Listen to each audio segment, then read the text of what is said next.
Hi everyone, we are now on day 20 of our Advent page. We have this sort of quite complex looking Christmas tree ornament is what I'm thinking it is. Excuse me, I'm trying to think about how I might do it. I think we've got a nice heart shape here, so I think we might start by doing a sort of pink in the heart. I might do a slightly purpley pink though, I think, and do this crimson. I don't think we can see that. Anyway, now I'm just going to put down a layer of crimson.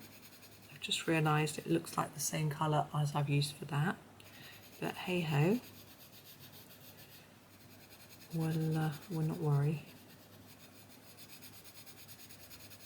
So I'm trying to make it fairly dark. I'm going to go over it again and make it dark. I think we're going to put some purple in this as well for fun, but we'll see. Have a think about where else I might put a little bit of crimson. No, I think I'll leave that. I'm going to move on to do some Manganese Violet because I really like it. And I'm going to do this area here. Oh, excuse me. So I'm going to leave those little bits. I'm going to do those in a different colour. I'm going to colour over those dots. I'll make those white when I've finished. And again, I want quite a hard layer of this. It's quite an unusual looking decoration. I don't know whether Rita has seen one like this perhaps in Europe. I haven't seen anything like this in the UK, or whether she's just drawn it with a pretty intricate pattern because that's what she likes. So I'm not sure, but I've got an idea of what we can do with that, make it look nice. So just around with this, I'm going over and over to try to make it, you know, quite a thick layer. Now what we haven't done, of course, is left any shine or anything from our shading, but we can fix that later. Okay, there's that. I'm going to draw on the white circles now here. I'm just using my Gellyroll because if I don't, I'll forget. It's a bit of a risk because I might smudge the wet ink, but I'm willing to take that risk. Whoops! I'm dropping my next pencil on the floor. Oh, sorry. Right, this is the Mauve. You probably can't see. And I'm going to use it for quite a lot of different things. So I'm going to use it for this, first of all. I'm trying to colour so that I'm not putting my fingers in the where I did the white. And I'm going to use it for this outside part as well.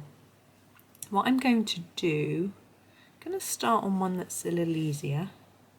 So I'm going to pick out each little shape and do a dark edge and then fade towards the middle to try and give each one a little bit of shine like that. Some of them are a bit trickier to work out quite where to go. This one, for example, I'm going to go down there and up there, I think. Make it like that. It's hard to see because of that holly.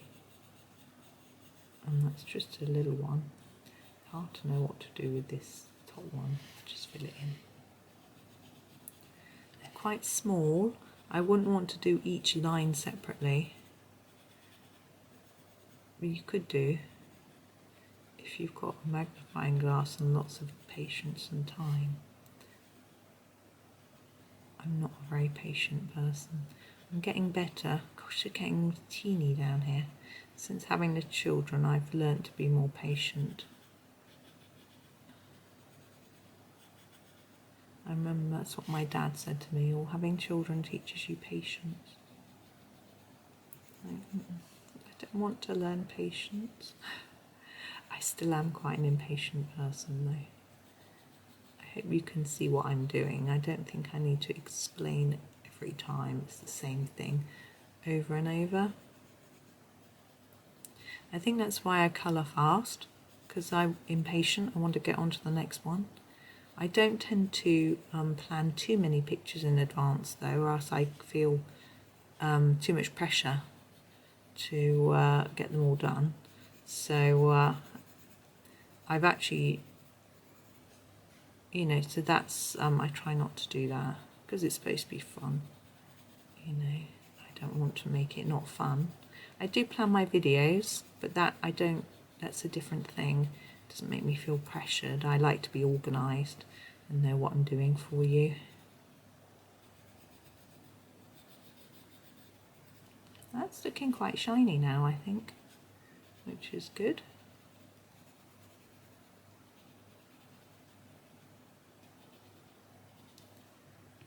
It gets a bit confusing down here, so do the best you can. Okay, and I'm going to add a shine line to this heart. So this is my Gellyroll pen again. It's quite thin and faint. Can go back over it with another layer if it doesn't quite give you what you want. Now we have this hanging bit on the top, and usually those are silver in the ones that I have tend to have seen. So I'm using my Cold Grey 3, which I think is a nice mid grey, and I want to layer it up a little here, reduce that pressure towards the middle, do the same thing here, and then leave some white so it hopefully looks a little shiny. I'm going to put a little bit more dark grey either end and hope that that has worked. So there we go. So that's that's today. So I hope you're all getting a bit excited about Christmas. Thank you so much for watching, and happy colouring.